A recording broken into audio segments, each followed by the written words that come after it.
Pero bueno, otra pregunta que me hago, que me hacía cuando nos planteaste esto, es si realmente queremos y podemos pasar a la acción. No vivimos en un mundo, la muerte de Dios que anunció Nietzsche no mató la idea de Dios, sino que fue sustituida por otros dioses. Uno de ellos, y yo creo que ahora mismo de los más palpables, es la ideología, ¿no?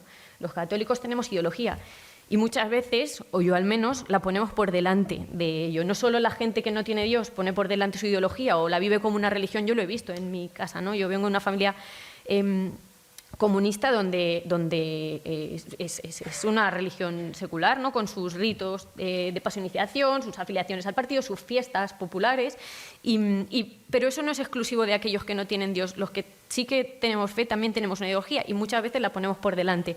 A mí me ocurre, por el lugar del que vengo y por el entorno en el que he sido socializada, que, por ejemplo, me cuesta afrontar las cuestiones relativas a la moral sexual, por ejemplo, y entonces vivo muchas veces de espaldas a ellas o intento eludirlas o las contradigo. Y del mismo modo que a mí me pasa con ello, seguramente a alguien liberal conservador le pase con las cuestiones económicas. Yo vivo de espaldas a Dios y a mi fe porque me dice algo que no me interesa, ¿no? Pongo por delante mi ideología. La pregunta es esa, si estamos dispuestos a renunciar o a renunciar, no, simplemente a ponerla por detrás, ¿no? O incluso a supeditarla a lo que nos dice la Iglesia.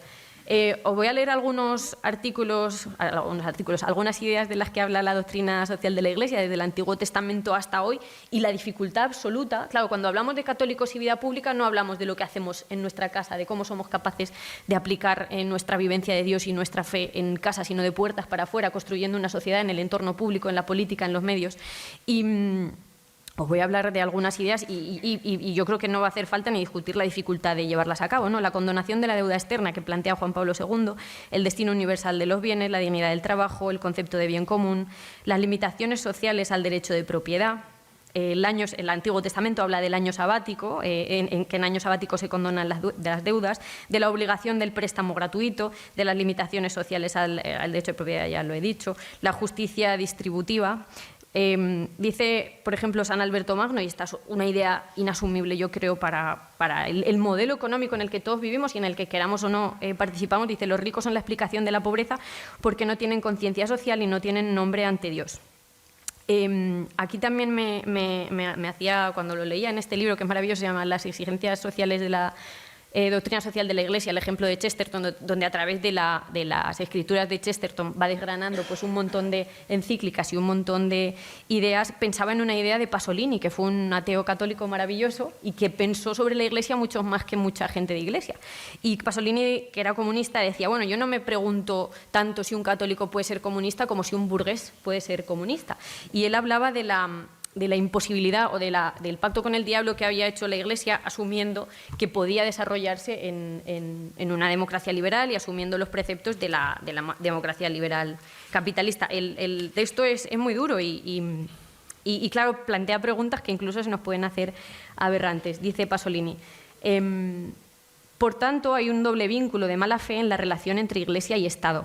La primera acepta el Estado burgués en vez del monárquico o feudal y le concede su aprobación y respaldo, sin los cuales hasta hoy el poder estatal no habría podido subsistir. Mas para ello, la Iglesia debía admitir y aprobar la exigencia liberal y la formalidad democrática, y lo hacía a cambio de que el poder la autorizase tácitamente a limitarlas y suprimirlas. Una autorización, por otro lado, que el poder le daba de muy buena gana, porque su pacto con la Iglesia como instrumentum regni consistía precisamente en eso, enmascarar su carácter sustancialmente antiliberal y antidemocrático, encomendando la función antiliberal y antidemocrática a la Iglesia, aceptada de mala fe como institución religiosa superior. De modo que la Iglesia ha hecho un pacto con el diablo, es decir, con el Estado burgués, porque no hay contradicción más escandalosa que la existente entre religión y burguesía, al ser la segunda lo contrario de la religión. En el fondo, el poder monárquico feudal no lo eran tanto. El fascismo, momento regresivo del capitalismo, era menos diabólico, objetivamente, desde el punto de vista de la Iglesia, que el régimen democrático. El fascismo era blasfemia, pero no minaba el interior de la Iglesia porque era una nueva ideología falsa. El concordato no fue un sacrilegio en los años 30, pero lo es hoy, pues el fascismo apenas arañó la Iglesia, mientras que hoy el neocapitalismo la destruye. La aceptación del fascismo fue un episodio atroz, pero la aceptación de la civilización burguesa capitalista es un hecho definitivo, cuyo cinismo no solo es una tacha, además, una más en la historia de la Iglesia, sino un error histórico que la Iglesia probablemente va a pagar con su decadencia. Y bueno, he empezado muy esperanzada, probablemente acabe muy ceniza por este escrito de Pasolini, pero yo creo que si pensamos en qué podemos hacer los católicos en la vida pública, tenemos que asumir el entorno en el que estamos, ¿no? Y tenerlo en cuenta, y ver sus márgenes y límites y sus peligros para nosotros.